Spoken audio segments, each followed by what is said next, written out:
আসসালামু আলাইকুম, বিসমিল্লাহির রহমানির রহিম। আশা করি সবাই ভালো আছেন।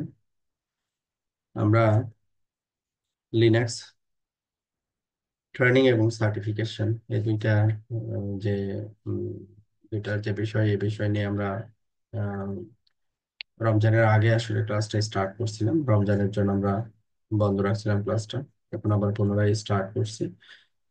আর রমজানের আগে যেটা আমরা আলোচনা করছি যে লিনাক্স শেখার জন্য যে ল্যাব সেট আপটা প্রয়োজন, হোম ল্যাব সেট আপ যেটা প্রয়োজন, সেটা সম্পর্কে আপনাদেরকে বলছিলাম যে এইভাবে করে আপনি ল্যাব সেট আপ করতে পারেন এবং প্র্যাকটিস করতে পারেন আর কি। ওকে। তো আজকে আমরা এই রেড হ্যাট লিনাক্স এর আমরা মূলত 8.0, that means Red Hat Linux 8 বলতে পারেন, এটার উপর বেস করে আমরা গো থ্রু করবো আর কি। আচ্ছা। তো যে বইটা হচ্ছে রেড হ্যাট লিনাক্স থেকে, এটা রেড হ্যাট লিনাক্সেরই আর কি গাইডলাইন বা বই যেটাই বলেন আর কি। তো তো এই গাইডলাইন থেকে আমরা চ্যাপ্টার ওয়াইজ আলোচনা করার চেষ্টা করব এবং চ্যাপ্টার ওয়াইজ যে ল্যাব সেকশন গুলো থাকবে এগুলো প্র্যাকটিস করার চেষ্টা করবো আর কি। হুম। তো আজকে যেহেতু স্টার্টিং আর কি, আজকে চ্যাপ্টার ওয়ান। এই চ্যাপ্টার ওয়ানে আমাদের ল্যাবের সেকশনটা থাকবে না, জাস্ট ইন্ট্রোডাকশন এবং হচ্ছে কিছু জিনিস, থিওরিটিক্যাল কিছু জিনিস বা হিস্টোরিক্যাল কিছু জিনিস এখানে থাকবে, যেগুলো আপনাদের ভালো লাগবে আশা করি। হুম। তো এখানে যে বিষয়টা বলা হচ্ছে যে goal, describe and define open source Linux, Linux distribution, Red Hat enterprise Linux. এখানে আমরা যেটা দেখব সেটা হচ্ছে যে আমাদের রেড হ্যাট লিনাক্স বা একটা অপারেটিং সিস্টেম সম্পর্কে আমরা একটু ধারণা নিব। সেটা হচ্ছে লিনাক্স এবং লিনাক্সের কিছু ডিস্ট্রিবিউশন আছে, এগুলো সম্পর্কে আমরা কথা বলবো আর কি। যেমন আমি নিজে যে অপারেটিং সিস্টেমটা এখন ব্যবহার করতেছি সেটা হচ্ছে উইন্ডোজ। একটা অপারেটিং সিস্টেমের সাথে আরেকটা অপারেটিং সিস্টেমের মোটামুটি যদি কম্পেয়ার করি, অনেক সিমিলারিটি থাকে। হ্যাঁ, অনেক সিমিলারিটি থাকে। তো কিছু সিমিলারিটি আমরা যারা উইন্ডোজ ইউজার, তারা ওই সিমিলারিটি গুলো আমরা বুঝতে পারবো আস্তে আস্তে করে যখন কথাবার্তা গুলো আমরা ল্যাব সেকশন গুলো দেখবো। তারপরে থিওরিটিক্যাল এবং প্র্যাকটিক্যাল যখন প্র্যাকটিস করবো আর কি, থিওরিটিক্যাল পড়ার পরে, তখন এই জিনিসগুলো আরো বোধগম্য হবে আর কি। তো আজকে যেহেতু একেবারে লিনাক্সের ইন্ট্রোডাকশন, প্রথমে এই বইয়ে যেটা বলা হচ্ছে যে হোয়াট ইজ লিনাক্স, লিনাক্স কি। প্রতিটা কোর্স অথবা কন্টেন্ট যখন আমরা আলোচনা করি, প্রতিটা কোর্সের কন্টেন্ট যেমন হতে পারে, লাইক মনে করেন নেটওয়ার্কিং এর একটা কোর্স। তো নেটওয়ার্কিং এর যদি কোর্সের নেম হয় সিসিএনএ, তো সিসিএনএ কি, হ্যাঁ, বা এখানে কি কি কোর্স আউটলাইন শেখানো হবে, তারপরে হচ্ছে কেন আমি এটা শিখবো, ওই যে বেসিক যে জিনিসগুলো, ওই জিনিসগুলো আমরা একটু করবো আর কি। হোয়াট ইজ লিনাক্স, হ্যাঁ, লিনাক্স কি। এটা হচ্ছে বেসিক্যালি কি, এটা হচ্ছে একটা অপারেটিং সিস্টেম, তাই না? এটা হচ্ছে একটা অপারেটিং সিস্টেম সিম্পলি। একটা অপারেটিং সিস্টেম, যে অপারেটিং সিস্টেমটাকে আমরা এই কোর্সে কেন আম, আমরা লিনাক্স শিখবো। একটা অপারেটিং সিস্টেম, একটা অ্যাডমিনিস্ট্রেটর হিসেবে আপনি হচ্ছে ওই অপারেটিং সিস্টেমের কি অ্যাডমিনিস্ট্রেটর। তো অ্যাজ এ অ্যাডমিনিস্ট্রেটর ওই অপারেটিং সিস্টেমটাকে সুষ্ঠুভাবে মেনটেন করা, যখন যে সার্ভিসগুলো ইনস্টল করা প্রয়োজন হবে সেই সার্ভিসগুলো ইনস্টল করা, তারপরে হচ্ছে চেক করা, দেন সার্ভিসগুলো ট্রাবল শুট করা, এইগুলো হচ্ছে আমাদের আমাদের কাজ হবে আর কি। হ্যাঁ। ওকে। তো এখানে তারপরের প্রশ্ন হচ্ছে why should you learn about Linux. Linux সম্পর্কে আমরা কেন জানবো? একটা অপারেটিং সিস্টেম তো আমি ব্যবহার করতেছি উইন্ডোজ। তো উইন্ডোজ অপারেটিং সিস্টেম ব্যবহার করে আমাদের যে রেগুলার অ্যাক্টিভিটিস, সেগুলো তো আমরা করতেছি। তো আমরা লিনাক্স কেন শিখবো? লিনাক্স শেখার দরকার কি? হ্যাঁ। তো এখন লিনাক্স শেখার দরকার কি, এইটা নিয়ে আমরা এইখানে বলবো যে লিনাক্স আমি কেন শিখবো। হ্যাঁ, যেমন এখানে বলছে Linux is a critical technology for IT professionals to understand. তার মানে এটা প্রথমের যে স্টেটমেন্টটা, এই স্টেটমেন্টটা দ্বারা বোঝা যাচ্ছে যে উইন্ডোজ তো গ্রাফিক্যাল একটা ব্যাপার আর কি। গ্রাফিক্যাল জিনিসগুলো হচ্ছে খুব ইজি হয়, সহজ হয় আর কি। আর এই লিনাক্সের যেটা সেটা হচ্ছে সিএলআই বেসড, যদিও এটার ডেস্কটপ ভার্সন আছে, তবে আমরা অ্যাপ্লিকেশন বা আদার্স যে টেকনোলজি গুলো লাইক ভার্চুয়ালাইজেশন, ক্লাউড ইনফ্রাস্ট্রাকচার, এই ধরনের টেকনোলজি গুলো নিয়ে যখন আমরা কথা বলি, তখন আসলে সেটা সিএলআই বেসড হয় আর কি, ব্যাকএন্ড। হ্যাঁ, ব্যাকএন্ড। তো এখানে যেটা বলা হচ্ছে যে Linux is in widespread use. If you use the internet at all, you are probably already interacting with Linux system in your daily life. তার মানে আমি উইন্ডোজ অপারেটিং সিস্টেম ব্যবহার করতেছি, তারপরে হচ্ছে আমরা হচ্ছে কি করি, বিভিন্ন ওয়েবসাইট ব্রাউজ করি, ফেসবুক, গুগল, তারপরে বিভিন্ন ই কমার্স ওয়েবসাইট আছে, ওয়েবসাইট গুলোতে আমরা কি করি, কোনো কিছু হয়তো বা ভিউ করি, অথবা কোনো প্রোডাক্ট কেনার যদি প্রয়োজন হয় তাহলে প্রোডাক্ট কিনি, হ্যাঁ, বা সেল করি, যাই হোক অনেক অ্যাক্টিভিটিস করি আর কি। যে এই যে অ্যাপ্লিকেশন গুলো আমরা ডেইলি লাইফে অ্যাক্সেস করতেছি, এই অ্যাপ্লিকেশন গুলো কোনো একটা অপারেটিং সিস্টেমে ইনস্টল করা, কোনো একটা অপারেটিং সিস্টেমে কি করা, ইনস্টল করা। এটার অ্যাপ্লিকেশনের ক্ষেত্রে ম্যাক্সিমাম, ম্যাক্সিমাম, হ্যাঁ, ম্যাক্সিমাম অ্যাপ্লিকেশন গুলোই হচ্ছে ব্যাকএন্ড অপারেটিং সিস্টেম হচ্ছে লিনাক্স, ব্যাকএন্ড অপারেটিং সিস্টেম হচ্ছে লিনাক্স। তাহলে আমার যদি সিস্টেম ইঞ্জিনিয়ার হিসেবে যদি আমি আম, এই অপারেটিং সিস্টেম এবং অপারেটিং সিস্টেম রিলেটেড যে অ্যাক্টিভিটিস গুলো, এই অ্যাক্টিভিটিস গুলো যদি ঠিকমতো শিখতে পারি, তাহলে একজন ডেভেলপার, যারা অ্যাপ্লিকেশন ডেভেলপ করবে, তারা ইজিলি এই অপারেটিং সিস্টেমের উপরে কি করতে পারবে, অ্যাপ্লিকেশন ডেভেলপ করে সে চালাইতে পারবে আর কি। ঠিক আছে। তারপরে এখানে কি বলা হচ্ছে যে however Linux is in use for mass more than that, মানে যেটা বলা হচ্ছে এর থেকে আসলে বেশি। হ্যাঁ, কিভাবে?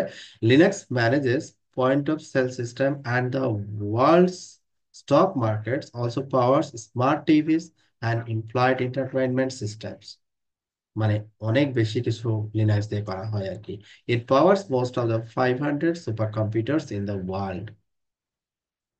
Linux provide the foundational technology powering the cloud revolution. তার মানে এখানে দেখেন, লিনাক্সে আমরা যে নেটওয়ার্কিং এর যে ডিভাইস গুলো অপারেট করি, এর ব্যাকএন্ড হচ্ছে লিনাক্স। তারপর আমরা যে আইওটি ডিভাইস গুলো ব্যবহার করি, তার ব্যাকএন্ড হচ্ছে লিনাক্স। ঠিক আছে। তো এখানে মানে লিনাক্সের আসলে ব্যবহারের শেষ নাই, মানে হিউজ। যেমন এখানে next generation of container based micro service application, software based storage technology, big data solution, সবই ব্যাকএন্ড হচ্ছে লিনাক্স। তারপর আমরা যে এই যে ডেভঅপস ইঞ্জিনিয়ার বা ডেভঅপস এর যে কনসেপ্ট গুলো আমরা এখন শুনছি বা শিখছি, এই ডেভঅপস এর ব্যাকএন্ডে যে অটোমেশন টেকনোলজি গুলো আছে, হ্যাঁ, লাইক মনে করেন পাইথন, তারপরে হচ্ছে অ্যানসিবল, এর ব্যাকএন্ড হচ্ছে ব্যাকএন্ড অপারেটিং সিস্টেম হচ্ছে লিনাক্স। পাইথন আমরা উইন্ডোজে করতে পারি, বাট উইন্ডো যদি অ্যানসিবল আমরা অ্যাপ্লাই করতে চাই, আম, যদি অপারেট করতে চাই, হ্যাঁ, ইনস্টল করতে চাই, তখন উইন্ডোজ এটা সাপোর্ট করে না। এটার ব্যাকএন্ড অপারেটিং সিস্টেম অবশ্যই লিনাক্স হতে হবে। তো এই জন্য তারপরে কি বলছে, in the modern data centre Linux and Microsoft Windows are the major players and Linux is a growing segment in that space. তো এখানে আমাদের অপারেটিং সিস্টেম হিসেবে দুইটাকে আমরা খুব বেশি পরিমাণে ব্যবহার করে থাকি, একটা হচ্ছে লিনাক্স আর একটা হচ্ছে উইন্ডোজ। নর্মাল ইউজার হিসেবে আমরা মাইক্রোসফট উইন্ডোজটাকে বেশি ব্যবহার করে থাকি বা উইন্ডোজটাকে বেশি ব্যবহার করে থাকি। বাট অ্যাপ্লিকেশন, বিভিন্ন ধরনের টেকনোলজি যখন আমরা চিন্তা করি, তখন আর উইন্ডোজ চিন্তা করি না আর কি, সেটার backend Linux. A Windows user needs to inter operate with Linux. আমরা তো ইন্টার অপারেট করতেছি, বিভিন্ন অ্যাপ্লিকেশন অ্যাক্সেস করতেছি, যার ব্যাকএন্ড হচ্ছে লিনাক্স, তাই না? In application development Linux host the application for its run time. আমাদের এই যে ওয়েবের যে অ্যাপ্লিকেশন গুলো আছে, এই ওয়েবের অ্যাপ্লিকেশন গুলো হচ্ছে মোস্ট অফ দা অ্যাপ্লিকেশন কোথায় মানে ব্যাকএন্ডে হচ্ছে কি আছে, ব্যাকএন্ড সি প্যানেলে আমরা হোস্ট করি, তাই না? আর সি প্যানেলের ব্যাকএন্ড অপারেটিং সিস্টেম কি, সি প্যানেল কোথায় ইনস্টল করা আছে, লিনাক্স এর উপর। তো এটা হচ্ছে সবচেয়ে বড় ইয়ে আর কি, ওয়েব অ্যাপ্লিকেশনের যে বিষয়টা। তারপরে হচ্ছে in cloud computing cloud computing means হচ্ছে আপনার মনে করেন ক্লাউডের তো ডিফারেন্ট মানে ক্যাটাগরি আছে, private, public cloud, hybrid cloud. তো এই ক্লাউডের যে ব্যাকএন্ড অপারেটিং সিস্টেম সেটা হচ্ছে লিনাক্স। তারপরে এই যে ভার্চুয়ালাইজেশন, আমরা যে ভার্চুয়ালাইজেশন বা ক্লাস্টারিং বা ভার্চুয়ালাইজেশন যেটাই বলি না কেন, তো এই ভার্চুয়ালাইজেশনের ব্যাকএন্ড হচ্ছে সবচেয়ে পপুলার যে ভার্চুয়ালাইজেশন টেকনোলজি গুলো আছে। মাইক্রোসফটেরও ভার্চুয়ালাইজেশন আছে, তবে সবচেয়ে পপুলার ভার্চুয়ালাইজেশন টেকনোলজির ব্যাকএন্ড হচ্ছে লিনাক্স। যেমন হচ্ছে ভিএমওয়ার, তারপরে হচ্ছে মনে করেন লিনাক্সের কে ইয়ে আছে, কেভিএম, তারপরে হচ্ছে প্রক্সবক্স, এগুলো সবই হচ্ছে ব্যাকএন্ড কিন্তু Linux. With mobile application or the Internet of Things, the chances are high that operating system of your device uses Linux. Mobile যে অ্যাপ্লিকেশন, তারপরে হচ্ছে আহ, মনে করেন আইওটির যে ডিভাইস গুলো, সব হচ্ছে ব্যাকএন্ড হচ্ছে Linux. Now, if you are looking for new opportunity in IT, Linux skills are in high demand. এখন আমরা কেন শিখবো, অনেক কিছুই আমি বললাম। তো আমাদের হচ্ছে এই লিনাক্স কেন শিখতে হবে? লিনাক্স এই জন্য শিখতে হবে যাতে করে আমরা যদি একজন স্কিল্ড, হ্যাঁ, স্কিল্ড নেটওয়ার্ক সিস্টেম ইঞ্জিনিয়ার হতে পারি, স্কিল্ড সিস্টেম ইঞ্জিনিয়ার হতে পারি, তাহলে দেখা যাচ্ছে যে আমাদের জবের প্রচুর অপরচুনিটি আছে, প্রচুর অপরচুনিটি। এই জন্য আমরা শিখবো। আচ্ছা, হোয়াট টেক্স লিনাক্স গ্রেট, মানে কোন জিনিসটা, লিনাক্সের কোন জিনিসটা এটাকে অনেক বেশি ইয়া করছে, হ্যাঁ, মহৎ করছে, বা অনেক, বলতে পারি যে এটাকে অনেক বেশি গুরুত্ব দিচ্ছে, হ্যাঁ, অনেক বেশি গুরুত্ব বহন করছে। কি কারণ এটা? হ্যাঁ, প্রথমে যে ফিচারটার কথা বলা হচ্ছে যে Linux is open source software. এটা হচ্ছে একটা অপারেটিং সিস্টেম এবং এটা হচ্ছে কি, ওপেন সোর্স। এখন আপনার প্রশ্ন হতে পারে উইন্ডোজ, উইন্ডোজ দ্যাট মিনস হচ্ছে মাইক্রোসফট ছাড়া অন্য কেউ, অন্য কোনো ভ্যান্ডর এটাকে কাস্টমাইজ করে রিসেল করছে আপনি কখনো শুনছেন? না, এটা তাদের একবারে প্রপার্টি, এটা কাস্টমাইজেবল না। হ্যাঁ, এটা এই জন্য এটাকে বলা হয়েছে ভেন্ডর স্পেসিফিক, এটা ওপেন সোর্স না। আর লিনাক্স হচ্ছে কি ওপেন সোর্স সফটওয়্যার। এবং এটা ওপেন সোর্স হওয়ার কারণে কি হয়েছে, ওপেন সোর্স হওয়ার কারণে যে কেউ এই কোর যে আইডিওলজি, এই কোর আইডিওলজিটাকে ঠিক রেখে তার অ্যাপ্লিকেশনের রেসপেক্টে সে হার্ডওয়্যার কম্প্যাটেবল করে তার সফটওয়্যারের, দ্যাট মিনস অপারেটিং সিস্টেমের কাস্টমাইজেশন করে সে কি করতেছে, তার মতো করে রেডি করতেছে, রেডি করা পসিবল হচ্ছে। হুম। তো Linux is open source software, এটা হচ্ছে অনেক বড় একটা ফ্যাক্টর যে এটা কেন বেশি ইউজ হচ্ছে। Linux provides easy access to powerful and scriptable command line interface, এটা সিএলআই এর মাধ্যমে আমরা কুইকলি অ্যাক্সেস করতে পারি আর কি। এবং আরেকটা জিনিস, যেহেতু সিএলআই এর মাধ্যমে এখানে অ্যাক্সেস করা যায়, আর একটা সবচেয়ে বড় ফ্যাক্ট হচ্ছে এখানে অপারেটিং সিস্টেমের রেসপেক্টে আমাদের খুব লো রিসোর্স প্রয়োজন হয় এটাকে অপারেট করার জন্য, লো রিসোর্স প্রয়োজন হয়, এটা একটা কারণ আর কি। তারপরে কি বলছে, Linux is modular operating system that allows you to easily replace or remove components. লিনাক্সের যে সার্ভিসগুলো আমি ইনস্টল করব, প্রতিটা সার্ভিসই কিন্তু ইন্ডিভিজুয়াল, আলাদা আলাদা, একটার সাথে আরেকটা ডিপেন্ডেন্ট না। যেমন আপনি মনে করেন যে আম, ওই লিনাক্স অপারেটিং সিস্টেমের উপরে একটা ই কমার্স সাইট চলছে। হ্যাঁ, তারপরে কি করছেন যে ওখানে আপনি আম, ওই সেম সার্ভারে ইমেল সার্ভিস চালাচ্ছেন। তো ইমেল সার্ভিস যদি কোনো কারণে বন্ধ হয়, তাহলে আপনার ই কমার্স সাইটটা বন্ধ হবে, কারণ এটার সাথে ওইটার কোনো সম্পর্ক নাই। সম্পূর্ণ আলাদাভাবে, আলাদা রিসোর্স ইউজ করে এই ইন্ডিভিজুয়াল সার্ভিসগুলো চলবে। এটাকে বলে হচ্ছে modular based operating system.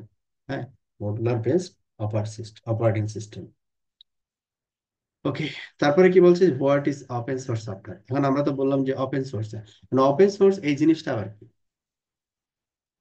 Open source এই জিনিসটা আবার কি? যেমন কি বলা হচ্ছে যে open source software is software with source code that anyone can use. মানে এই কোডটাকে যে কেউ ইউজ করতে পারে, এটাকে স্টাডি করতে পারে, এটাকে মডিফাই করতে পারে, এটাকে শেয়ার করতে পারে। তাহলে আমি যদি নতুন কিছু ডেভেলপ করতে চাই, মনে করেন আপনি একটা হার্ডওয়্যার তৈরি করলেন, আর হার্ডওয়্যারের ব্যাকএন্ডে তো একটা অপারেটিং সিস্টেম লাগবে, যেটাকে আমরা সফটওয়্যার বলতেছি। আর আপনি কি করলেন, লিনাক্সের ওই উম, এই এই যেহেতু ওপেন সোর্স, ওটাকে আপনি স্টাডি করলেন, স্টাডি করে আপনার হার্ডওয়্যারের কম্প্যাটেবল করার জন্য কিছু মডিফাই করলেন, তারপরে ওই প্রোডাক্টটা বাজারে নিয়ে আসলেন। হুম, এটা ইজি। বাট উইন্ডোজের ক্ষেত্রে এটা আসলে পসিবল না আর কি, যেহেতু এটা ক্লোজ আর কি। হ্যাঁ, ওকে। তারপরে হচ্ছে types of open source licence. Open সোর্সের ক্ষেত্রে আবার দুই ধরনের লাইসেন্সের ব্যাপার আছে। একটা হচ্ছে আপনাকে বলে কপি লেফট, আর একটা হচ্ছে permissive. Copyleft license that are design to encourage keeping code open source, মানে কোডটাকে ওপেন রাখার জন্য বলা হয় আর কি, এনকারেজ করা হয়, বলা হয় বলতে এনকারেজ করা হয়। আর permissive license that are design to maximize code reusability. তো এটাকে যদি আবার একটু নিচে একটু ডিটেল দেখেন তাহলে আরো বুঝতে সুবিধা হবে আর কি। Copyleft or share alike license require that anyone who distribute the source code with or without changes must also pass along the freedom for others to also copy, change and distribute the code। মানে আপনি আম, একটা মনে করেন একটা standard একটা code নিলেন, source code নেওয়ার পরে আপনি কিছু সামথিং মডিফাই করে মনে করেন একটা কিছু ডিফারেন্ট একটা ফিচার এখানে অ্যাড করলেন, এটাকে আপনি আবার শেয়ার করে দিলেন যে আমি এতটুকু করছি, বাকি যদি কারো প্রয়োজন হয় এখানে থেকে আরো কিছু মডিফাই করে তার মতো করে সে তৈরি করবে, সে তার মতো করে আবার তৈরি করবে। মানে অনেকটা হচ্ছে বলতে পারেন যে ফ্রি কমিউনিটি, ফ্রি, এরকম একটা ব্যাপার। আর permissive license are intended to maximize the reusability of source code. User can use the source for any purpose as long as the copyright and license statement are preserve. এখানে কিছু restriction আছে আর কি। হ্যাঁ, দেখা যাচ্ছে যে আমি অপারেটিং সিস্টেমের সোর্স কোড নিলাম, তারপরে আমার মতো করে আমি একটা হার্ডওয়্যার বিল্ড করলাম, ওইখানে আমি ব্যাকএন্ড সফটওয়্যারটা করলাম, করে আমি আমার একটা ব্র্যান্ডে এই হার্ডওয়্যারটাকে আমি বাজারে ছেড়ে দিলাম, কিন্তু ব্যাকএন্ড আমি আসলে সফটওয়্যারে কি কাস্টমাইজেশন করছি এটা আমি আসলে বাইরে আর করলাম না আর কি। এই হচ্ছে ব্যাপার। তারপরে বলছে who develops open source software. Open source software কারা ডেভেলপ করে, who develops open source software. এটার বেসিক্যালি একটা ব্যাক এন্ড কমিউনিটি থাকে। হ্যাঁ, একটা কমিউনিটি বা ভলেন্টিয়ার থাকে, তারা এর পিছনে কাজ করে। যেমন it is misconception to think that open source is developed solely by an army of volunteers or even an army of individual plus red hat. Open source development today is overwhelmingly professional. Many developers are paid by their organization to work with open source project to construct and contribute the enhancement they and their customers need. এটা আসলে এমনি এমনি না। মনে করেন আপনার customer need আছে, customer নিডের উপরে বেস করে আপনি একটা কাস্টমাইজেবল একটা সলিউশন বের করছেন, বের করে আপনাকে তো টেস্ট করতে হবে, তাই না? টেস্ট করতে হবে, এখন টেস্ট কার উপরে চালাবেন? একা একা আর কত টেস্ট করবেন? তখন আপনি বাজারে ছেড়ে দিলেন, সবাই টেস্ট করলো, বললো যে অনেক বাগ আছে, বাগগুলো আপনি আবার কি করলেন, কালেক্ট করলেন, ফিক্স করলেন, একসময় কি একটা এটা একটা স্টেবল পর্যায়ে চলে আসলো, তাহলে কি আপনার কিন্তু প্রোডাক্ট সেল হয়ে গেল।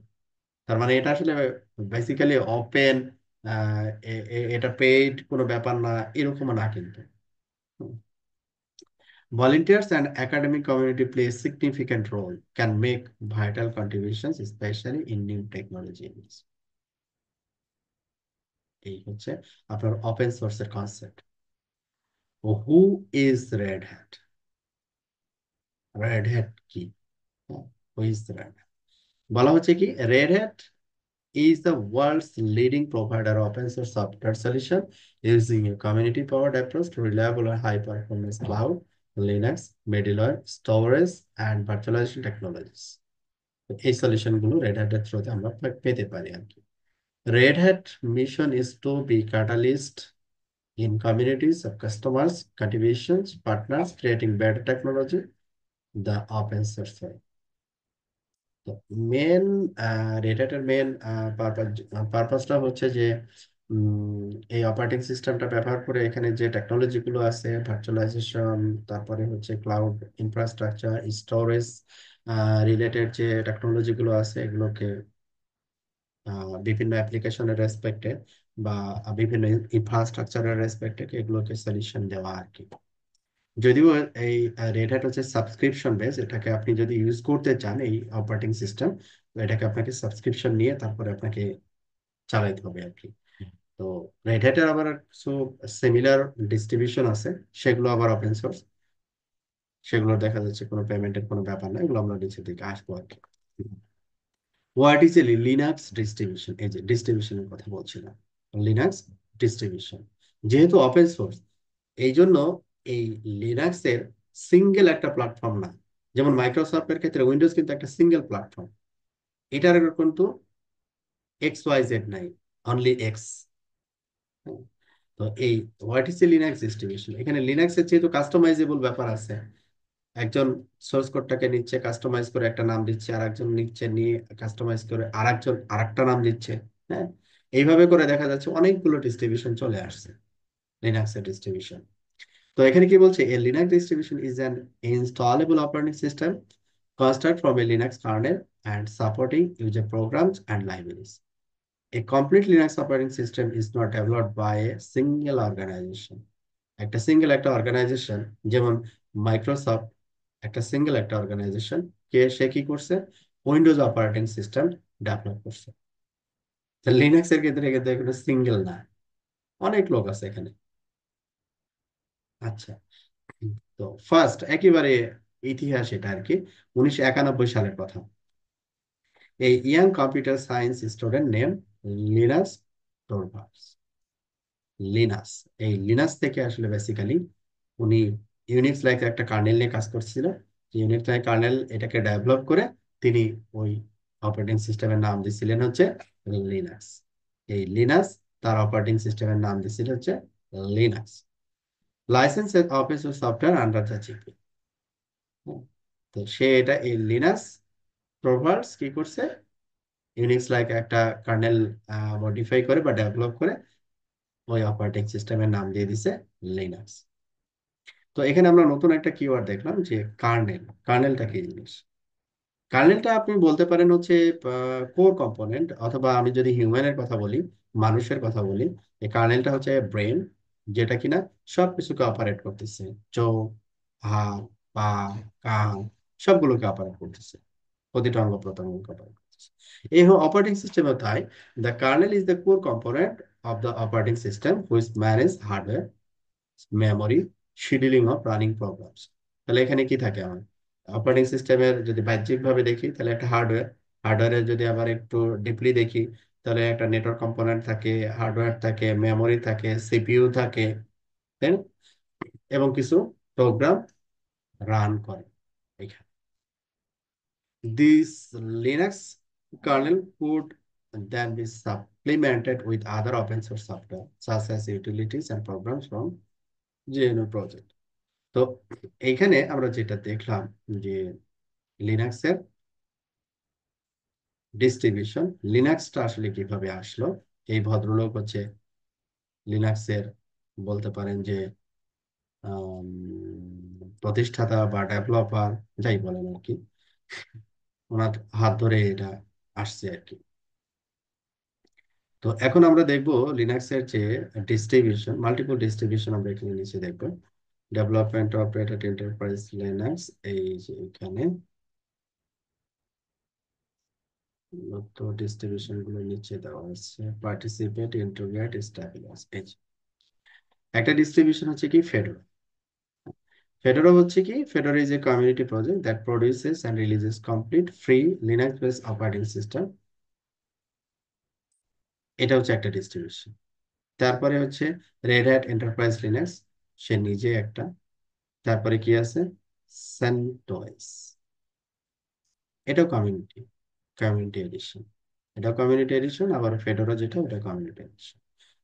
এখন আপনারা যদি প্র্যাকটিস করতে চান রিয়েলি, আমরা সেন্টোসেও করতে পারি, ফেডোরাতেও প্র্যাকটিস করতে পারি, আবার কোথায় করতে পারি, আরআইসিএল এ করতে পারি, রেড হ্যাট এন্টারপ্রাইজ লিনাক্সে করতে পারি। তবে আমি রেকমেন্ড করবো রেড হ্যাট এন্টারপ্রাইজ লিনাক্সে আপনি প্র্যাকটিস। এছাড়া আরো কিছু ডিস্ট্রিবিউশন আছে, লাইক হচ্ছে উবুন্টু আছে। উবুন্টু আবার কিন্তু খুবই পপুলার, খুবই পপুলার। আর রেড হ্যাট এন্টারপ্রাইজ লিনাক্স এটা যেহেতু সাবস্ক্রিপশন বেস, আপনাকে সাবস্ক্রিপশন নিতে হবে যদি আপনি কোনো অ্যাপ্লিকেশনের রেসপেক্টে বা পার্সোনালি যে ব্যবহার করতে চান আর কি, সব ফিচার কনসিডার করে, তখন একটা সাবস্ক্রিপশনের ব্যাপার কিন্তু চলে আসবে। Red Hat enterprise subscription base distribution model, মানে পেমেন্টের একটা ব্যাপার থাকবে আর কি। আর যেগুলো community edition, like Fedora, like CentOS, হ্যাঁ, এগুলোতে কোনো ইয়া নাই আর কি, এ ধরনের কোনো ব্যাপার নাই। তো আমরা ক্লাসে যেটা দেখবো সেটা হচ্ছে RACL, Red Hat enterprise Linux, এবং এর ভার্সন হচ্ছে 8। তো আমরা আজকে এখানেই শেষ করতেছি আমাদের এই চ্যাপ্টার। আসলে এগুলো মানে জাস্ট একটু গল্প ছিল আর কি, আপনারা একটু জাস্ট রিডিং দিয়ে নিন চ্যাপ্টার 1টা। আমরা নেক্সট ক্লাস কালকে চ্যাপ্টার 2 নিয়ে আলাপ করবো আর কি। এইখানে আমরা ল্যাব সেকশনে কিছু থাকবে, আমরা নেক্সট ক্লাস থেকে আশা করি আরো বেশি মজা পাবো আর কি। হুম। আজকে এই পর্যন্ত। আপনাদের কারো কোনো কোয়ারি থাকলে বলতে পারেন। হ্যাঁ, এই লেকচার শিটটা যদি একটু হোয়াটসঅ্যাপ গ্রুপে শেয়ার করে দিতেন তাহলে হুম। ভালো হ্যাঁ, হতো। আমি, হ্যাঁ, এর আগে দিয়েছিলাম, আমি দিয়ে দেবো ক্লাসের পরে। হ্যাঁ। থ্যাংক ইউ আর স্যার। ক্লাস শিডিউলটা জি। একটু জানাবেন, ক্লাসের শিডিউল জি, কি কবে কবে ক্লাস? ক্লাস শুক্র এবং শনিবারে ক্লাস হবে, সেম টাইম, 10টা 30। শুক্র শনি রাত 10টা 30। চলো। ওকে, ঠিক আছে তাহলে, আল্লাহ হাফেজ, সবাই ভালো থাকবেন। ওকে। আল্লাহ হাফেজ চলো। ভাইয়া।